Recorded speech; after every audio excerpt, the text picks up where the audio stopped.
Now we're going to focus some more on interpretation and translation specifically. As I mentioned before, there's not a real formal structure here for supporting folks who speak Haitian Creole to become professional interpreters and translators. But we do have a couple of wonderful people here today who are professionally trained and experienced interpreter translators who are going to share with us some information about themselves and some guidance around interpretation and translation when working with Haitian Creole speakers. So we have Mavreen Masere, who is the founder of Creole Translations, LLC. She is an ALTA certified interpreter with over 15 years of experience in the translation and interpretation industry. The overwhelming demand for her services as a freelance interpreter led her to open her own company and work full-time. She is born and raised in Port-au-Prince, Haiti, and Mavreen holds a bachelor's degree from UNC Chapel Hill, woo! And a master's degree from NC State University as well. We also today have Andre, also known as Danielle Dagba. Danielle is a speaker, author, minister, spiritual life coach, and Haitian Creole interpreter trained by Tilde Language Justice Cooperative.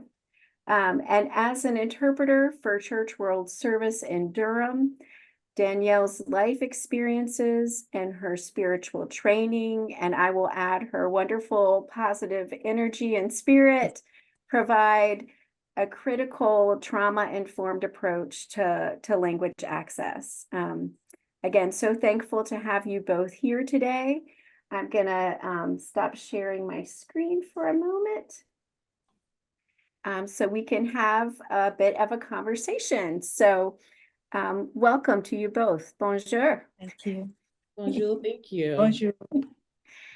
All right, so sorry, okay. Just skipped over my part, sorry. Okay, so let's start with Mavreen. Mavreen, tell us about yourself and what led you to working as an interpreter translator. Hey, hi, my name is Mavreen. I am originally from Haiti, Port-au-Prince, Haiti. I came here about 24 years ago, 2000. Right, yes, right after high school, just to start college here. And while in college, I worked as a French tutor, actually, for a little bit. And after I graduated, I continued offering my service as a tutor back when Craigslist was still safe.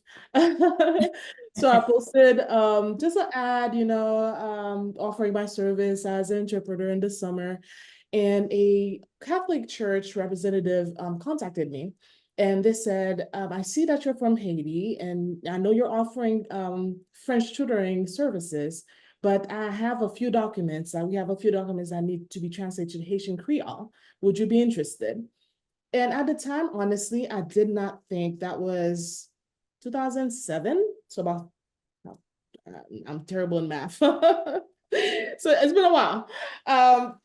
I never thought about the need for Haitian Creole, or I didn't know there was a need for Haitian Creole. I hesitated, but I said, okay, I'm fluent in Haitian Creole. I learned how to spell it and write it in Haiti. And the reason I say that is because not a lot of people know that, but Haitian Creole wasn't taught in school until recently. My generation is the first generation who actually learned how to write and spell Haitian Creole. My mother, for example, she could speak Creole, but she can't read it because she never learned how to read Haitian Creole. So it was in 1987, it became one of the official language, but in schools were always taught in French. So I was like, okay, well, I know how to spell it. I was fortunate enough to learn it in school. So I took on the challenge. And from there, it kind of sparked my curiosity. I was like, okay, if this organization needs help in Haitian Creole, who else out there needs Haitian Creole interpretation or translation? So I started advertising my services as Haitian Creole translation. So I was doing it informally. And soon I started getting a lot of requests, and I was like, oh my goodness, there is a real need for Haitian Creole translation that I did not know existed. I just thought that, I don't know, maybe there wasn't enough Haitian Creole requesting it, and like I think Melissa touched on it. A lot of people would like request French instead of Haitian Creole because they just did not know that there was any resources available for them in that language. But once I started putting myself out there and saying, you know what, if you need specifically Haitian Creole, I could help you. And that's when I started to see the demand for it. So I joined a language service company, and I was able to receive the training through them. And I just became really curious. I wanted to become as, I guess, as professional as I could, because I saw the Haitian speakers, not Haitian, the Spanish speakers, for example, they had professional Spanish interpreters for them, and Spanish and professional translators and all that. And but us in our community, usually the Haitian Creole speakers, they would have to come with their families or a friend. It was really hard to find any professional Haitian Creole interpreters in the area or anywhere really in the United States. I did some research, and it was almost impossible. So I decided to become one. So that's how I reached out to different companies. I got the training. I became Alta certified, and I started part-time. I was not brave enough to give up my job to do this, because I was like, I don't know what the demand is. But then I started realizing that it was like so many contracts that I was losing because I didn't have time because I was working. And I was like, I spoke to my husband, and I was like, I think I could go full time just doing Haitian Creole, because there was people reaching out to me asking to translate books, and I didn't have the time, and some larger projects. And I was like, and with his blessing, he let me quit my job and just do this full time. And yes, and I'm so happy I did. And I started as a one-woman show in 2018. And right now I have over 8 translators working with me, mostly from Haiti. I recently, which was the hardest part, so I was so excited to hear from Suzanne. It was extremely hard to find interpreters in North Carolina who were certified. So there's 2 of them who recently joined my team, and I'm super excited about that. They went through the medical interpretation program because I told them I advertise my services as a certified interpreter, and I would like for them to be certified as well. And they did. So I was like, oh my goodness. So now I went from a one-woman show in 2008 to like a full-blown agency. We do voiceovers, interpretation, translation. We have a team of translators both here and in Haiti. And as of right now, is 3 of us offering professional interpretation services in the area. Fantastic. So Mavreen is an entrepreneur as well as multi-talented, as well as an interpreter, translator, and community leader. That's fantastic. Thank you. And Danielle, so let's also hear about you. I know you have several professional roles. Can you tell us about yourself and what led you to also being an interpreter? Okay, so I was born and raised in Haiti. I came to the United States against my will. Hallelujah, against my will. I was enjoying dairy sauce pois legume, and honestly, I loved my life in Haiti. But who am I to decide my fate? My parents came to the United States, to Brockton, Massachusetts. I was 16. I missed everything Haitian. I missed my friends. I had a boyfriend. Hello. Anyways, that's another story. My first boyfriend, I had to leave everything. My best friend and some of my older siblings had to stay behind because of immigration things that I learned later on in life. I couldn't settle in America. I landed in cold February in JFK in, oh my goodness, snow. Nobody prepared me. I thought it was going to be magical. I was going to speak English fluently. Anyways, it was traumatic. Nothing prepared me for what I had experienced. My mother even threatened to send me back to Haiti. She's like, child, you're a problem child. I'm like, I'm sorry, but what do you do as a human being? You make life happen. We adapt. Eventually I adapted. And so I've been in the United States for the past 34 years. Yes, I'm almost 50, guys. Okay, I gave it out. Yeah, I came when I was 16, and I've been in the US, called Boston. And honestly, I've always felt a little bit out of place. But I just made life happen. I figured it out. There's this thing about us that they say that what doesn't break you make you stronger. And I think as immigrants, there's something we say about Haiti, especially about women. We call ourselves femme vaillant. Femme vaillant means you just have, you have guts, you have what it takes. There's just something that comes out of you when you have nowhere else to turn but inside yourself, right? So I made it happen. I went to college. I did the whole shikaboom. I did everything that was expected of me, but always felt like my calling was to make life a little bit better. There was just this deeper calling. So no matter what I was doing, I was always trying to help feel whatever is needed in the moment. I want to step into that space and help. So in the Haitian community in Brockton, Massachusetts, there's a huge Haitian community in Boston. So, anytime somebody needed help with translation, which it took me a little while to learn English, but I learned it. So I could step into that space where I could interpret for my mom, her generation, because they refused to speak English. Forget it. Our generation before us, they refused to speak English. They held on to their Creole. So, then, people like me, their children, the nieces and the cousins, we step into that space of, translating and interpreting for our parents and our uncles and people who come to America just to get professional, healthcare. People who just come to America from Haiti to get better health services, right? So we step into that space. So informally, I've always been one to volunteer. Hey, I'll translate. I'll help. So with that, I started to interpret for pastors, even in churches, church leaders. They will come into, Haitian speaking only churches in Boston.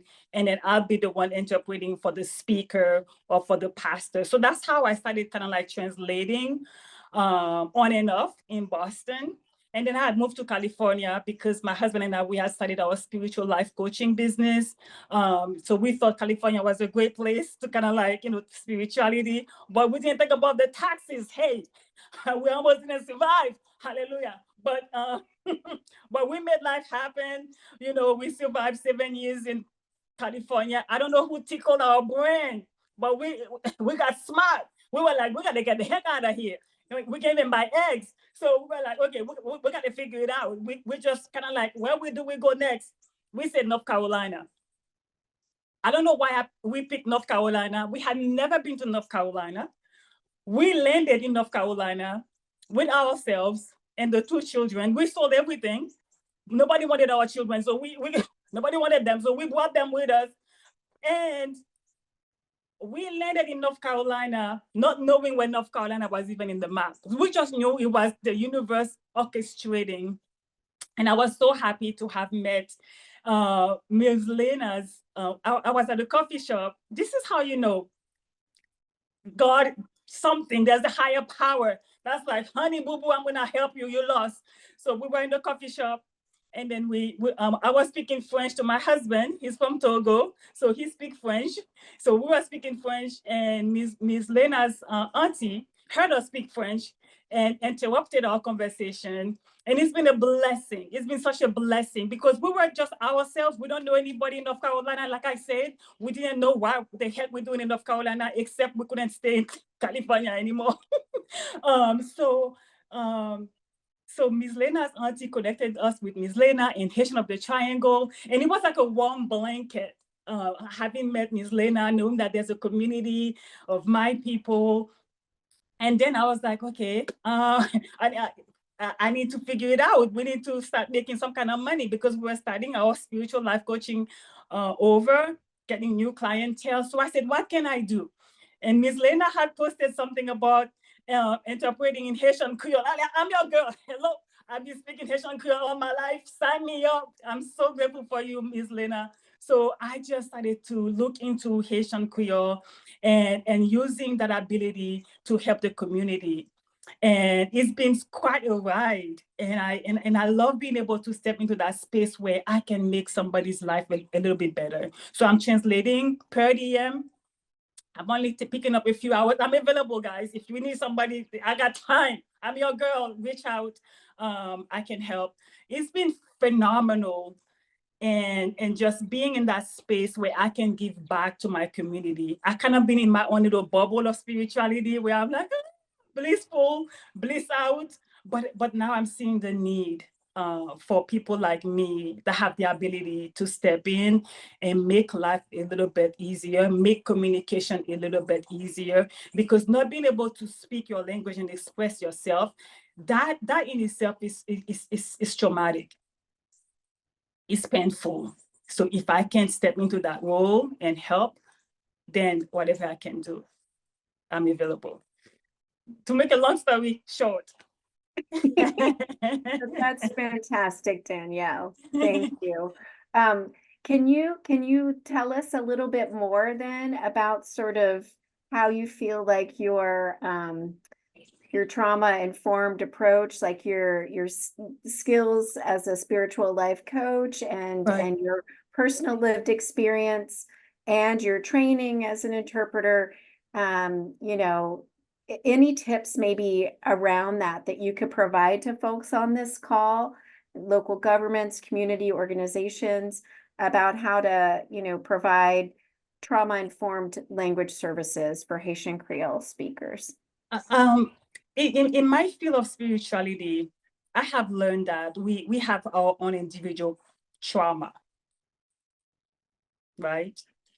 Things that we may have been through personally, okay, because of our upbringing. And how we handle these things determine how we view ourselves and our self-image, right? But I think even deeper than that, we go to our individual trauma. That's one level of pain, if I may. But there's a cultural trauma as a people, things that we have been through indirectly and also through previous generations. When I go to Haiti, I can feel the earthquake. Does that make sense? So I think as a people, we are connected to our pain. And what I've found in being around my people, there's this spirit of, there's a fear, there's this almost, and maybe Ms. Lena and Marvin, you can understand, some of us who are around our people, there's this apprehensiveness, I'm afraid to open up. And I think because culturally we were taught, maybe not so much directly, to be suspicious of something that might happen. And somehow there's this underlying cautiousness. We need to be cautioned. We need to be afraid of nothing. There's nothing to be afraid of, but it's been embedded in our culture. And I've found that sometimes around our people, Haitian people, because of some leftover trauma that's still into the Haitian psyche, sometimes we may seem not being approachable. It may seem as if we are trying to, before we can open up, we want to see if we can trust you. It's because we've been hurt as a people. But when a Haitian person opens up, oh my goodness, there's just a whole other personality. There's so much appreciation and so much gratitude into our culture. But once you can, if you can approach us with a little bit of deeper understanding and that deeper level of compassion, we open up like a hibiscus flower. like Ms. Lena was talking about. It's just that a little bit of patience, maybe with many of us who haven't done some spiritual work or some deeper healing. So there is that little defensiveness around us. It's because we've been taught to not trust. I don't know why. To not trust. So that's what I've found. Wow, thank you. Thank you so much, Danielle. Your guidance in that area is so welcome and appreciated, to come with compassion and respect, to all encounters, well, that we have with all people, but particularly being more knowledgeable about the current situation in Haiti, past situations, personal traumas, right? And the time that we all need to take to connect with folks on a personal level, to build that trust. So thank you so much. Yes, and I found, Susan, you don't know a people. That's what I appreciate the background, Ms. Lena. Thank you for including that slide. You don't know a people until you know their story. Absolutely. So getting to know people's story, it creates that connection. And with that connection, there's immediate affinity.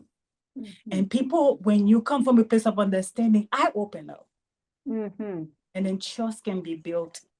And we can heal together, even if you're not part of my trauma. Right? Because you understand where I come from, we can, collectively heal. And I think there's hope for Haiti, like Ms. Lena said, and we just have to keep praying for our people. Absolutely. Thank you. Beautifully said. You're Thank welcome. you. So I want to go back to Mavreen now to also just find out if you have any like language service tips that you think might be helpful to this group. Also, this group of community organizations, local governments on, around interpretation, translation. Perhaps if you have thoughts about a respectful way to, if we think someone might have difficulty reading, what's a respectful way to offer to sight translate for them or to fill out forms? Mavreen. Yes. So in my experience, I often come across clients who contact me to help, for example, with a translation. They'll send me a, let's say, employee training manual, and they'll send me a stack and they'll give it to the employee. And then a couple of weeks later, they'll call me maybe frustrated because they feel like the employee did not understand the manual or something. And you also, that goes with understanding. Once you have Haitian Creole employees, it's always good to know a little bit about their country, their backgrounds, what's going on. And I often have to explain to my clients, they have to know really before sending me a batch of documents to translate and then, or posters to just put all over the workplace and just assume that people they read it and they understand. You have to really know whether or not your employees can actually read in Creole. And we have, unfortunately, a very low literacy rate in Haiti. And a lot of the people requiring Haitian Creole interpretation, many of them cannot read. And I always tell my clients to try to offer a variety. If you're, for example, we offer voiceover, and it's been very popular, especially for employee trainings. They'll put a group of Haitians in front of a video, they're speaking in English and they don't understand a thing. Or they'll have the subtitles and they can't read.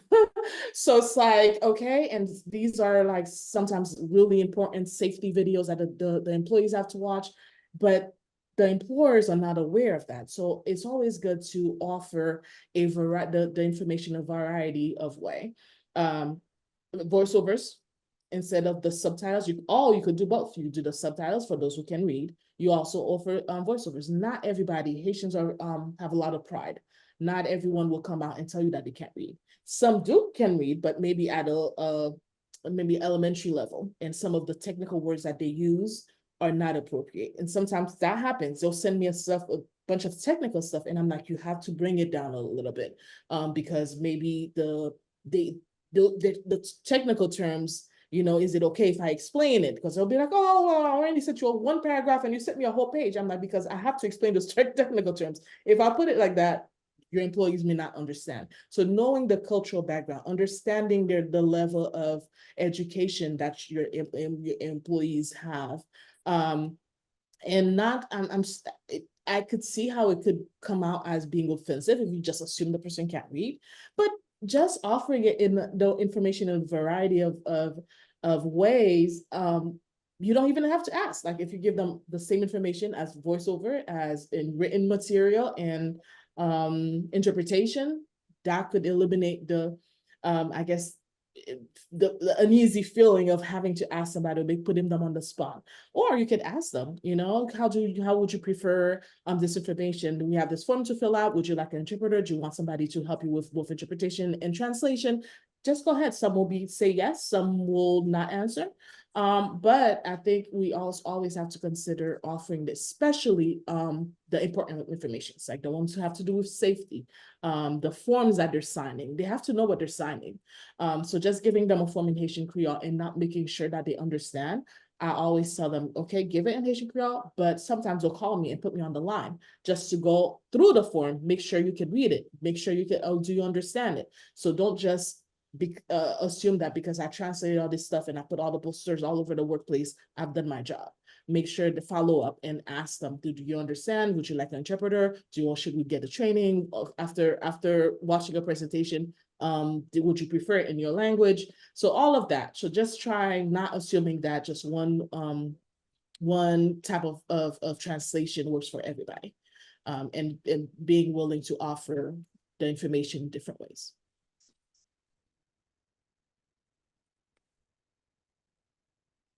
Oh, you're on mute, I think.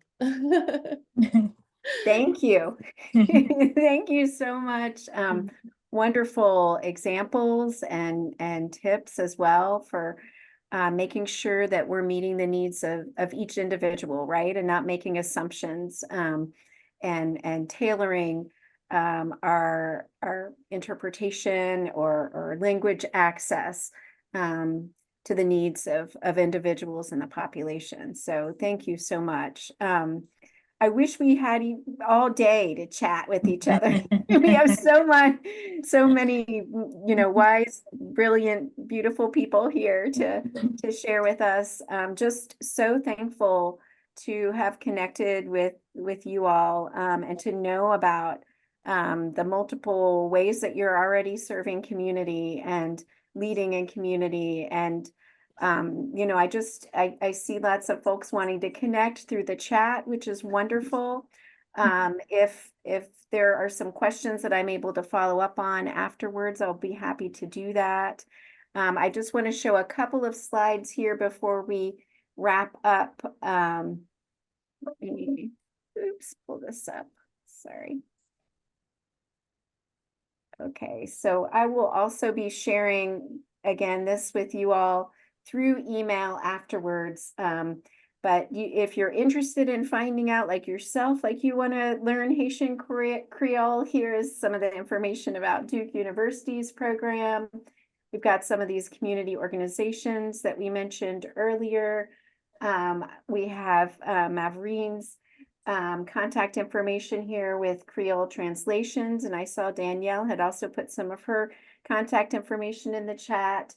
Verbatim, who is working with us today, their information is here as well. And then I know, like, nationally, internationally, for sort of telephonic interpretation and video interpretation, Language Line is another example of the many different, like, large language service providers which offer Haitian Creole. And then at the bottom, at the bottom, I included as well just like a link to a video if you or folks in your agency would like to learn a few greetings in Haitian Creole, that may be a way to build rapport with individuals. And then Priscille Chattini, who may be on the call today as well, who's a fantastic physician with Piedmont Health Services and UNC. During COVID, Priscille put together some COVID videos in Haitian Creole for farm workers in Eastern North Carolina. So I thought that might be a helpful way to be thinking about how you all, with your different organizations may create videos, as Mavreen was sharing, which may be more effective way of communicating around important, health topics, emergency topics, safety topics, right? With critical information in a video format. And then I'll also keep you all connected with us in terms of our future webinars. We are still planning for the fall, but I'm hopeful we may be able to do one on language access for speakers of indigenous languages from Latin America and North Carolina. I know we have a growing population, particularly from Mexico and Guatemala, who speak different indigenous languages. And again, for anyone interested in continuing to be connected around Haitian Creole interpretation and translation, I hope that we can stay connected and we can find a way to support each other moving forward. So I will just say, again, I wish we could talk longer, but I know we've come to time. So just many thanks to our interpreters from Verbatim, from Tilde, to our three wonderful presenters, Merlesna, Danielle, and Mavreen, to our BIC staff, and to all of you for joining us today.